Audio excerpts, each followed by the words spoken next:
예, 각 위원회와 통신도 팀 사역에 대해서 같이 이야기를 나누도록 하겠습니다. 우선 그 위원회 사역에 대해서 그 특징이 뭐냐에 대해서 몇 가지 이렇게 정리를 해봤는데요. 위원회는 위임된 사역이다라는 것을 꼭 기억하셨으면 좋겠습니다. 당회와 그리고 교회로부터 위임된 사역을 한다라는 것입니다. 이것은 교회의 질서 안에서 하나님의 사역이 더 풍성하게 되는 것, 그것이 위임된 사역이다라는 것을 꼭 기억하셨으면 좋겠습니다.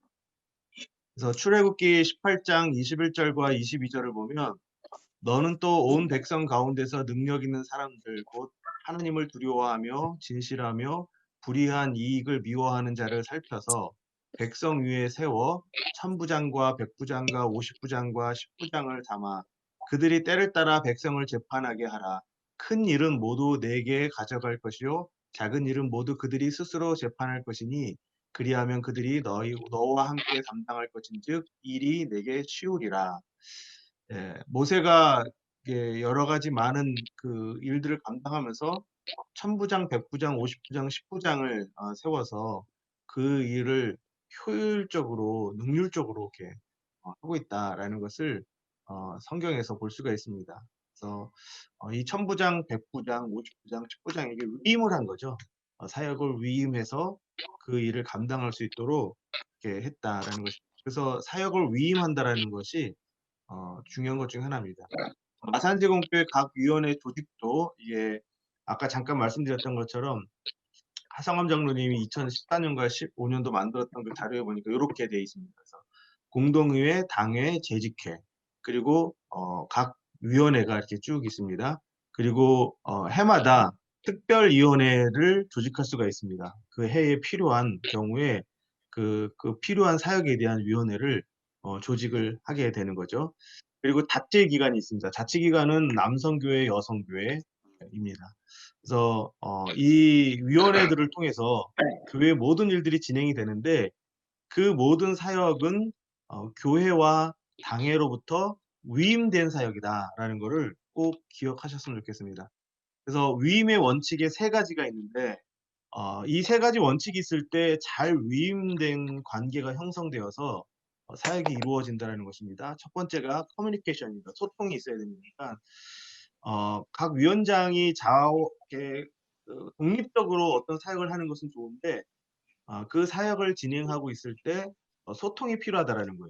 어떤 소통이 필요하냐면 당회와 소통이 필요하고 교회와 소통이 필요하고 또 때로는 저하고도 소통이 필요하고 더 나아가서는 연관된 위원회. 뭐 아까 얘기한 것처럼 절기위원회가 사역을 할 때 미디어위원회가 필요하다. 그럼 미디어위원회하고 소통이 필요한 거죠.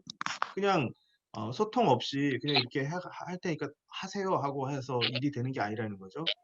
또 뭐 절기위원회가 또 교육위원회하고도 연결될 수도 있는 거고요.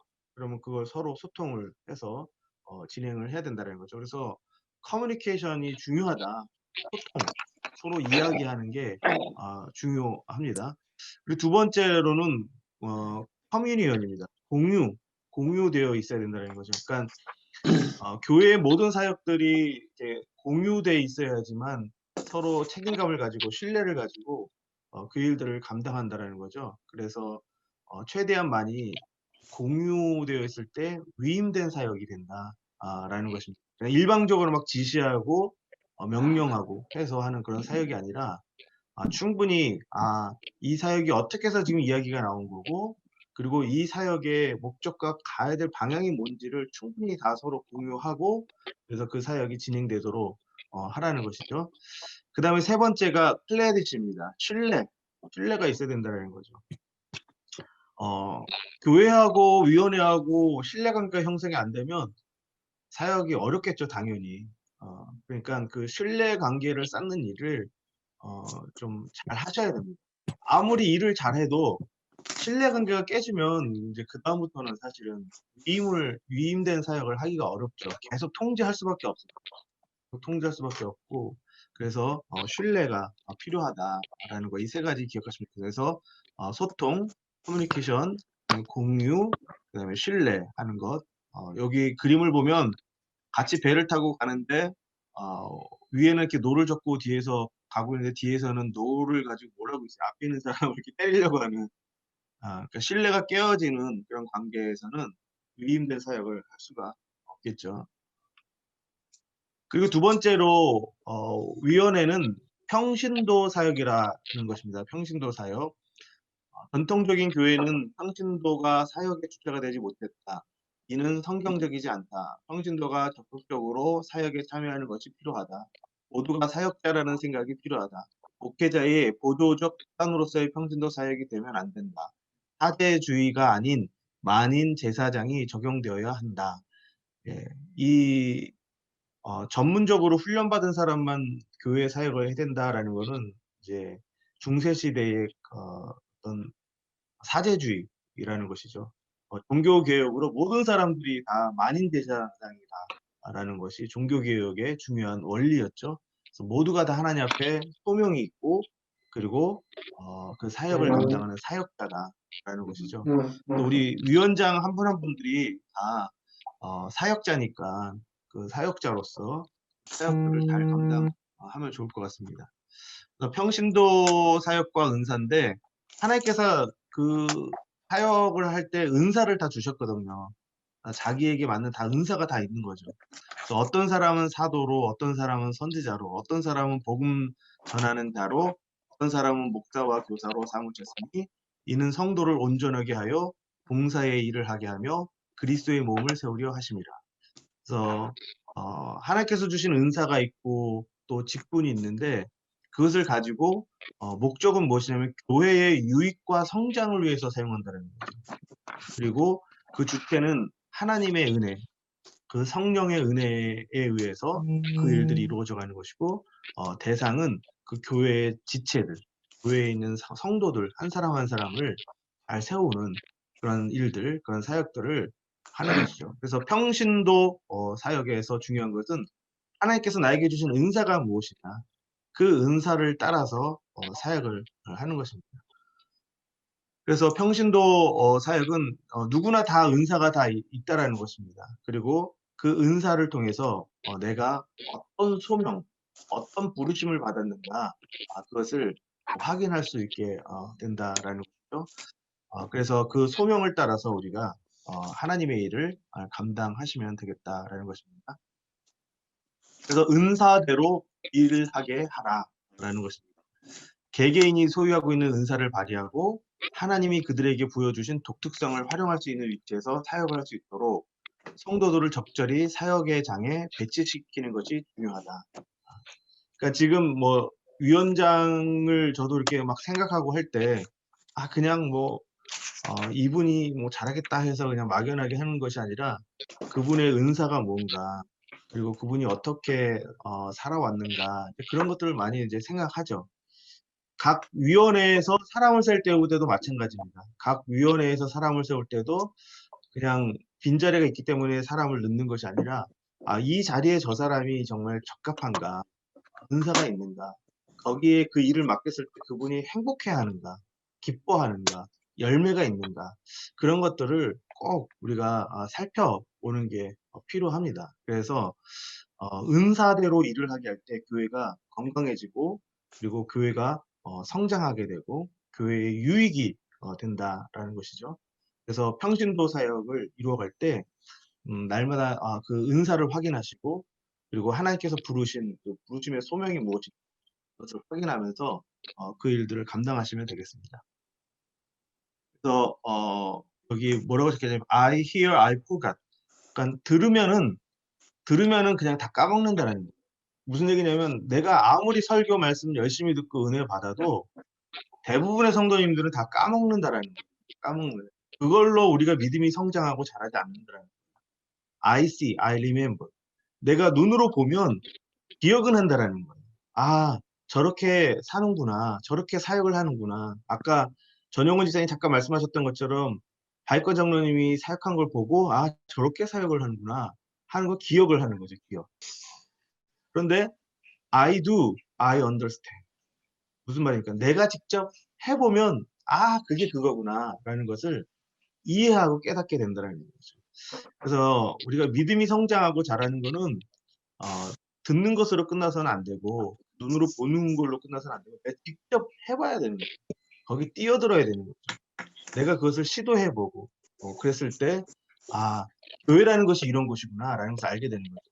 그래서 우리가 교회 여기 위원장들 되면 교회 일꾼이잖아요. 기둥들이잖아요. 근데 "아 목사님 저는 뭐 맨날 이렇게 말씀 듣고 훈련 많이 됐어요." 그러는데 그걸로는 훈련이 안 되는 거예요. 직접 내가 해 봐야 되는 거예요. 그래야지 이게 그냥 머리로 하는 교회론이 아니라 정말 내가 뼛속까지 느끼는 그런 교회론 그것을 경험하게 되는 거죠. 그래서 사실은 지금 위원장 여기 계신 분들은 축복받은 겁니다. '하나님의 교회가 이런 거구나.'라는 거를 내가 직접 경험할 수 있도록 기회를 얻은 거니까 얼마나 참 축복입니까. 그래서 내가 직접 그 일을 해 보고 교회를 위해서 헌신하고 수고하고 하면서 '아 성경에서 말하고 있는 교회가 하나님께서 기뻐하는 교회가 이런 교회구나.'라는 거를 내가 더 알게 된다라는 그래서 평신도 사역은 반드시 필요하다라는 것입니다. 그냥 책상 위에 앉아 있고 머리로만 이해하고 듣고 끝내는 것이 아니라 그것을 실제로 사역의 현장에 나가서 그것을 경험하게 하는 것. 그것이 평신도 사역의 중요한 목적이고 또 지금 각 위원회 위원장님들이 그런 일들을 감당하고 있다라는 것입니다. 어 그리고 이제 세 번째로는 각 위원회는 팀 사역이다라는 것입니다. 팀 사역. 팀 사역은 권위적인 시스템이 아니라 모두가 각자의 은사에 따라 움직이는 것이다.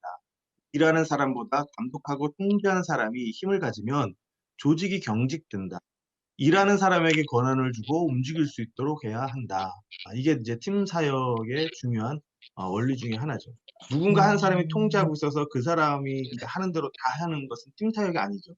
팀 사역이라는 것은 그 팀 내에서 그 현장에서 모든 것을 결정하고 할 수 있도록 권한과 위임된 사역을 할 수 있도록 해야 한다라는 것입니다. 그래야지만 그 사역이 활발하게 진행이 된다라는 것입니다.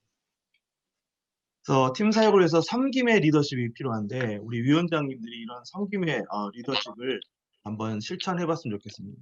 세상에서는 왕이 가장 꼭대기에 있죠. 꼭지점에 있죠. 그리고 그 왕이 통치자들을 통치하고 부자들을 통치하고 가난하고 약자, 노예자를 통치를 합니다. 근데 반대로 하나님의 나라는 가난하고 연약한 자가 를 왕이 섬기는 거예요. 섬기는 거. 그 사람들을 섬길 때 그 하나님의 나라가 하나님의 통치가 이루어진다라는 것이죠. 세상의 통치는 군림하는 거지만 하나님의 나라의 통치는 섬기는 것이다라는 거를 예수님께서 보여주셨고 또 그렇게 하셨습니다. 그래서 우리 교회에서 위원장님들이 팀 사역을 위해서는 섬겨야 되는 겁니다. 팀원들을 섬겨야 되는 것이고 또 위원들을 섬겨야 되는 것이고 그럴 때 그 팀 사역이 일어나게 된다라는 것입니다. 보스와 리더의 차이 몇 가지 그림을 같이 한번 볼 텐데요. 여기 보스 보면 잔인하죠. 사람을 가지고 골프를 치는 사람을 도구화하는 거죠. 도구화하는 거. 근데 리더는 어떻습니까? 그 사람을 물 주고 키우는 거예요. 그러니까 같이 일하는 사람이 성장할 수 있도록 도와주는 거. 그게 리더다 라는 것이죠. 그리고 이 그림을 보면 보스는 뭐 하는 겁니까 지금? 밑에 커맨드 명령하는 거죠. 이렇게 하고 저렇게 하고 이렇게 하고 이렇게 명령하는 건데 리더는 어떻게 합니까? ask 물어본다라는 거죠. 이렇게 "이런 거는 어떠냐?"라고 물어보고 서로 소통하고 대화하고 그렇게 리더는 리더십을 발휘한다라는 거예요. 보스는 가라고 이야기를 한다고 한다면 리더는 뭐라고 얘기합니까? 그렇죠. 먼저 가는 거죠. "렛츠 고." 하고 먼저 가는 거죠. 어. 모범을 보이는 거, 모범을 보이는 거죠. 예. 보스는 말만 하는 거죠. "가."라고 얘기를 하는데 리더는 같이 뛰는 거죠. 그리고 보스는 뭐 하는 겁니까 저기? 평가하는 거예요. 평가하고 그래서 그 사람을 이렇게 자꾸 저렇게 "뭐가 잘못됐다." 하고 뭐 얘기하고 뭐 이렇게 한다라는 거죠. 근데 리더는 뭐 하는 겁니까 지금 그림을 보면? 끌어주는 거예요. 그렇죠. 잡고 끌어주는 거죠. 어. 자기를 따르는 팔로워들이 올라올 수 있도록 도와주는 그것이 리더다라는 것입니다. 그리고 보스는 지금 뭐라고 이게 무슨 그림인 것 같습니까? 보스는 내가 왕인 거죠. 내가 왕이에요. 내가 왕인 거고 리더는 뭡니까? 우리가 같이 팀이 되어진 거죠. 그래서 저는 요거와 관련돼서 예전에 이제 제가 생각했던 건 뭐냐면 히어로가 있고 챔피언이 있어요. 히어로는 뭐냐면요. 자기 혼자서 슈퍼맨처럼 모든 것을 다 할 수 있다고 생각하는 사람이 히어로예요. 챔피언은 누구냐면요. 각 팀원들과 함께 우승을 하는 거. 팀원들과 함께. 우리 팀원들이 있기 때문에 내가 히어로가 될 수 있고 내가 우승할 수 있다라는 거. 그런데 그런 생각을 갖지 않은 사람은 내가 히어로고 내가 왕이고 내가 제일 잘났고 이제 그렇게 생각을 한다라는 거. 여기 보스를 보면 지금 보스는 뭘 하고 있는 겁니까? 이렇게 설명하고 있는 거죠. 보스는 설명하는 거예요. 설명하는 거. 그런데 리더는 뭐 하고 있는 겁니까? 시범. 보여주고 있는 거죠. 자기가 직접 보여주고 있는 거죠. 뭐 이렇게 하는 거야 하고 보여주는 거. 그게 보스하고 리더의 차이다라는 것입니다. 네, 몇 가지 그림을 통해서 보스와 리더의 차이에 대해서 같이 한번 봤는데 우리 성경에서 예수님은 섬김의 리더십을 보이셨죠. 그래서 그 밑에 글자를 보면 뭐가 되지 말고요. 지배자가 되지 말고 뭐가 되라고요? 지도자가 되라 라는 것입니다. 그래서 우리 위원장님들이 각 그 위원들과 같이 일을 할 때 지배자가 되지 말고 지도자가 되면 거기 사역들이 아마 더 신이 나고 또 여러 가지 많은 시너지 효과가 분명히 일어날 것이라고 저는 생각합니다. 그 다음에 네 번째, 이거 네 번째는 잘못 나왔습니다. 네 번째가 위원회 사역은 계획된 사역이라는 거예요. 계획된 사역이 되는 계획을 해야지만 효과적이다라는 거예요. 그래서 10명 중 1명이 예를 들어서 팀원이 10명이 있다고 하면 10명 중 1명이 아무것도 하지 않고 기획을 한다라는 거예요. 그럼 이렇게 일을 하면 100 이상의 효과가 나오더라라는 거예요. 10명이 다 똑같이 일을 하고 있으면 효과가 10밖에 안 나온대요. 근데 10명 중에 1명이 아무 일도 안 하고 기획만 하는 거예요. 계획만 하는 거예요. 그랬더니 효과가 100이 나오더라는 거예요. 100. 저는 위원장이 이런 일을 해야 된다고 생각해요. 그러니까 위원장님들이 다 일일이 직접 뛸 필요는 없어요. 계획하고 계속 아이디어를 생각하고 어떻게 은사에 맞게 배치를 해서 사람들이 움직일 것인가. 그리고 내가 명령해서 움직이는 게 아니라 같이 소통하고 이야기해서 자발적으로 움직일까. 그런 것을 계속 끊임없이 생각하고 그것을 이야기하고 그 조직의 팀 사역이 일어나게 되고 효과가 훨씬 더 많이 일어나게 된다는 거죠. 그래서 제가 부탁드리는데 위원장님들은 막 정말 발에 땀 나도록 뛰어다니지 마세요. 발에 땀 나도록 뛰어다니지 마시고요. 계속해서 생각하셔야 됩니다. 기도하시고 생각하시고 그리고 또 어떻게 하면 이 일이 잘 될까 계획하시고 그런 역할, 그런 일들을 계속해서 하셔야 됩니다. 그래서 전략과 기획이 있는데 계획을 세우고 그 다음에 어떤 그 계획을 어떻게 형태로 만들 것인가, 뭐 조직도 될 수 있겠죠. 그리고 여러 가지 많은 형태를 만들고 그 다음에 이것을 하는 이유가 뭐냐, 그 일에 대한 충분한 자기 숙고, 관점을 갖게 되는 거죠. 나에게 맡겨진 그 위원회, 그 일이 이 교회에서 어떤 역할이고 그리고 어떤 의미가 있고 그런 걸 자기가 충분히 다 이해하고 그렇게 해야 된다는 거죠. 그리고 배분, 사람들을 어떻게 역할을 배분을 해서 나눠서 그 일들을 할 것인가. 예산이 있다고 하면 예산을 어떻게 배분을 해서 이 일들을 할 것인가. 이런 것들을 전략적으로 기획을 하라는 거죠. 위원장님들이. 그러면 그 안에서 창의적인 실행력이 나온다.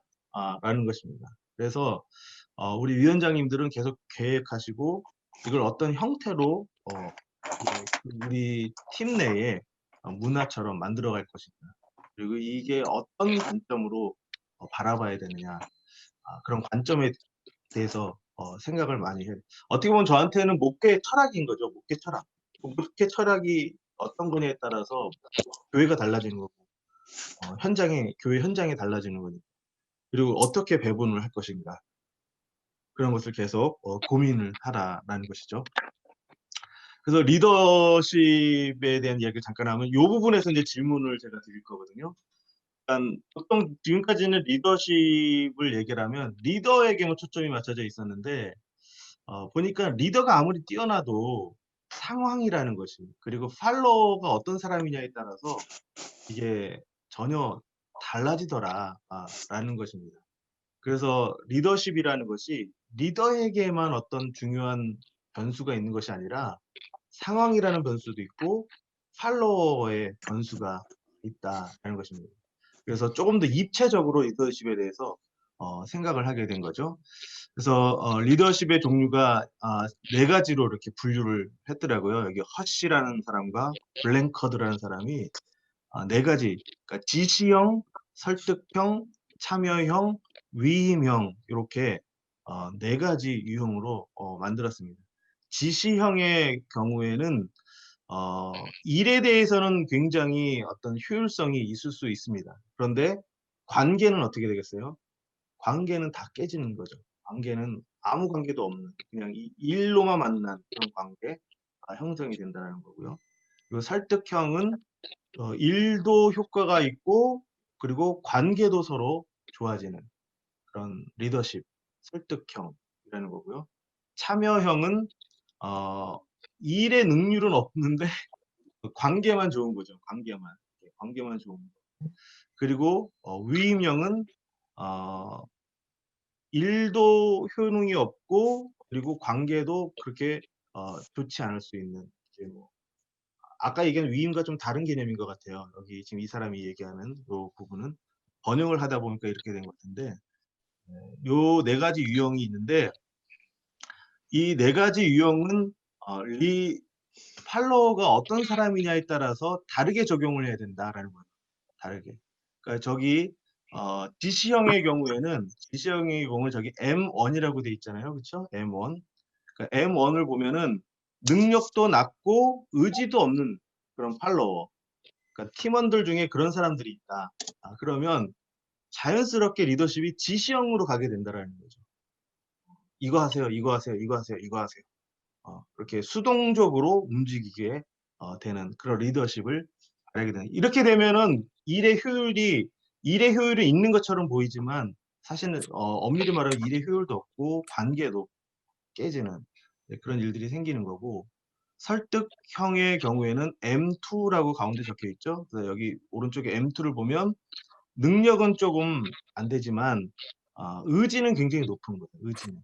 이런 경우에는 리더가 설득을 해서 같이 이야기를 하고 대화를 하고 해서 그 사람의 능력을 끌어올려 주면서 관계도 잘 형성을 해서 일을 하는 그런 리더십을 발휘하게 된다라는 것이고요.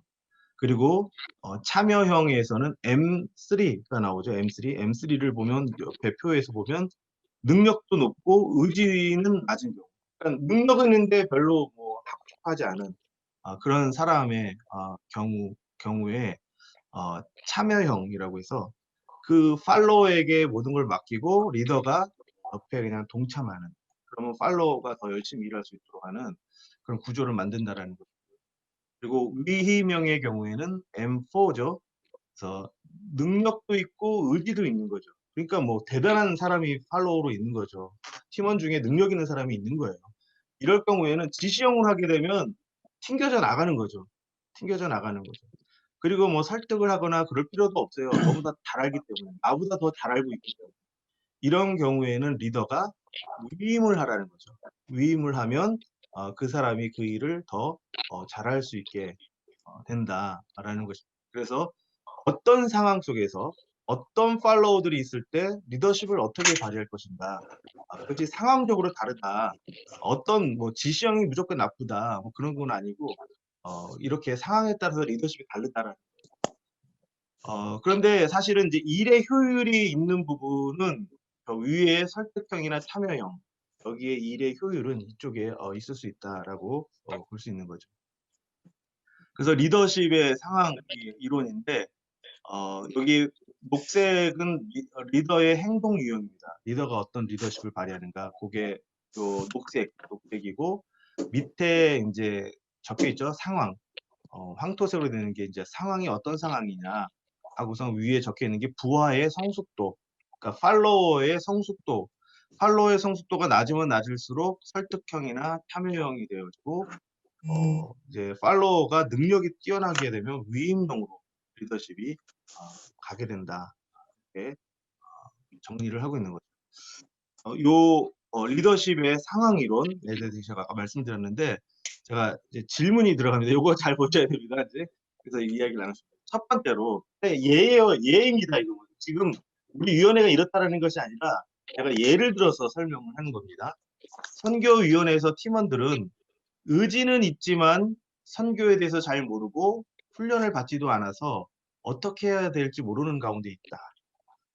이런 경우에는 위원장이 어떻게 리더십을 발휘하는 게 좋을지. 그 두 번째로, 교육위원회에서 교사들이 능력은 있지만 아직 구체적으로 함께 사역해 본 적이 없다. 그래서 교육위원회 어떤 사역들을 할 의지가 없는 거예요. 이럴 경우에는 어떻게 리더십을 발휘하고 그리고 어떻게 하는 게 좋을지.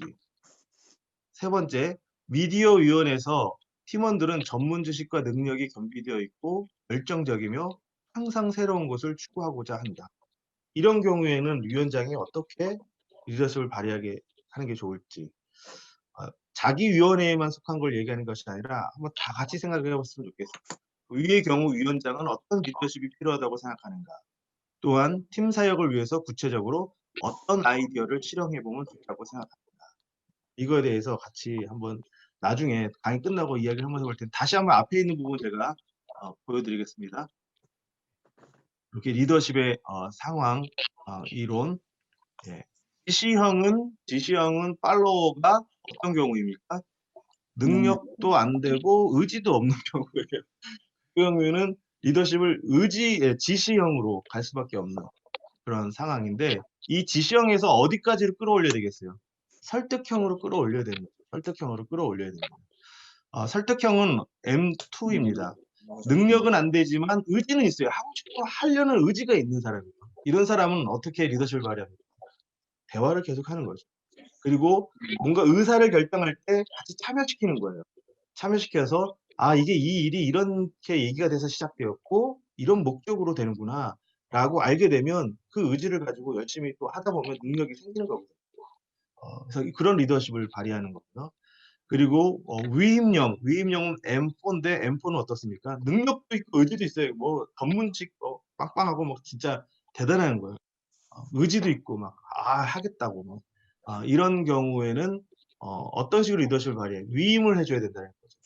위임을 해줘야 되는 거고, 그리고 조금 더 일의 효율을 이렇게 높이기 위해 위임을 해야 된다는 것이고, 참여형은 M3죠. M3.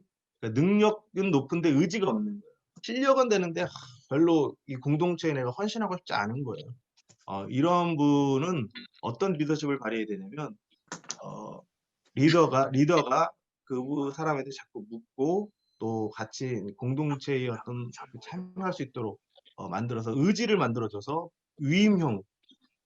그 사역이 위임되어서 신뢰관계가 형성이 되어서 위임이 되어서 갈 수 있도록 만들어가는 거. 그게 필요하죠. 그때 일의 효율이 생기게 된다는 거죠. 요 내용 꼭 기억하시고, 아까 그 질문, 요런 상황 가운데 있을 때 내가 어떻게 리더십을 발휘하는 게 좋을까?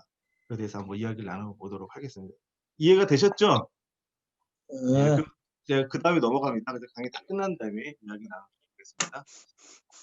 이 리더의 시간 사용에 대해서 제가 말씀드리고 오늘 강의는 마칠 텐데, 일단 위원장님들이 바쁘잖아요. 다. 뭐 지금 위원장으로 계신 분들은 이 위원장만 하는 것이 아니라 교회 내에도 몇 가지 일을 아마 하고 계실 거고, 대부분 다.